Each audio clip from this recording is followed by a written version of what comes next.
Coach, thank you. EA Sports coverage of the National Football League takes us to the Queen City of Cincinnati and Paul Brown Stadium right on the banks of the Ohio River. The scene a few moments ago, here it is. It's unlike any other in sport as both teams made their way out of the tunnel. These folks are fired up as their guys are ready to do battle between the Cleveland Browns and the Cincinnati Bengals. Fairly short kick, taking it to 14 here. And he's got some space here.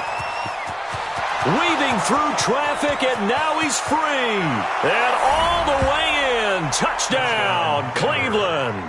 He goes 86 yards on the kick return as his guys are able to strike first here in this opening quarter.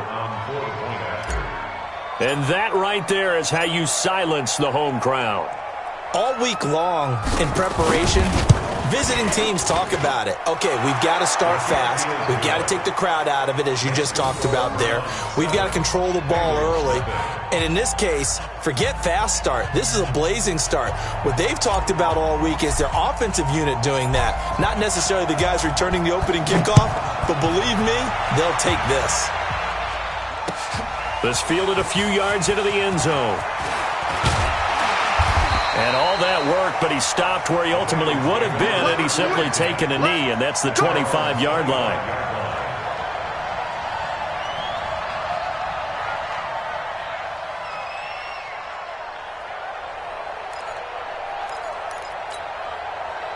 Let's go now. 50, plant.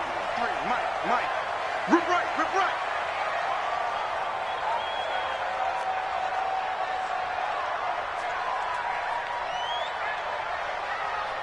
He's crashing. He's checking crash. The former second-round pick, this is Joe Mixon. The game's first play produces 6 yards, brings up second down. Well, I think that's what they're going to need to do here in the first half. You've got to take some pressure off of this young quarterback, and no better way to do it than to establish the running game early. They'll come up now 2nd and 4 from the 31. Now Joe Mixon. They give him about 4 on the play, but he's marked short, so it'll be 3rd and about the length of the football.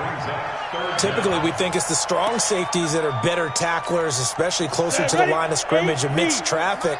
But in this case, how about the free safety coming up and making the big-time play? 80 weapon. 5.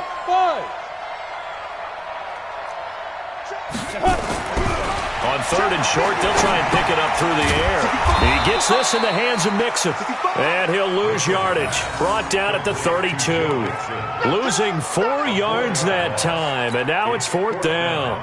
Here's Thomas Morstead on now to punt it away on 4th down. And here's a very low-line drive. Almost whiffed on it. And this will be down just on the other side of midfield.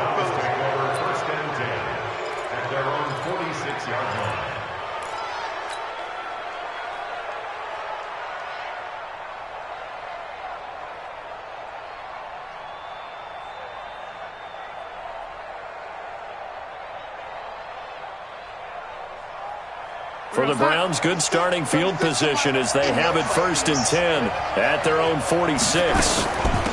First carry for Nick Chubb. He's got the first down and more inside the 40. And down right around the 37. Just what the Browns needed there. Good for a gain of 17. Boy, he does it at a high level, doesn't he? Because when I watch him, I think of his vision. Straight ahead, peripheral. Also has that sense of where holes are going to be before they actually open. I think that helps set him apart from many of the other backs in the league.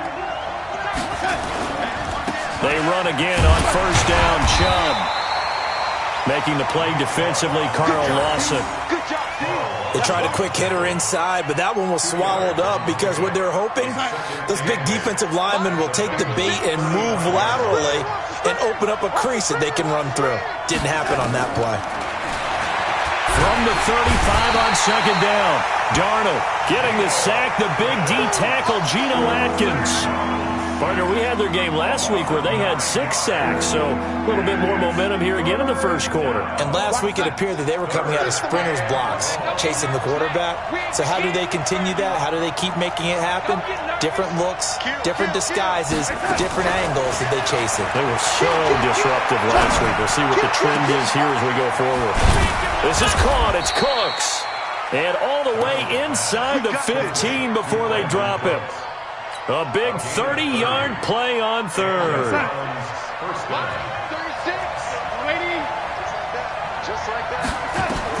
From the red zone now, they'll look to throw. Njoku pulls this one in. He's got it for a Cleveland touchdown. David